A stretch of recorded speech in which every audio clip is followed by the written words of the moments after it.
Hello everybody, this is October the 9th of 2024. I want to show y'all Hurricane Milton's location and the information they're giving on it. It's down to 161 mile an hour wind speed, 196 mile an hour gusts, 907 millibars, and the ground speed is picked up to 14 miles per hour, moving northeast at 45 degrees. Let's see. Milton remains a catastrophic Category 5 hurricane.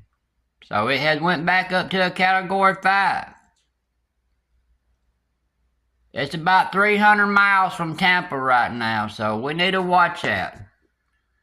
Y'all take shelter and try to get out of the path, and we'll talk again soon by Tornado Nathan News.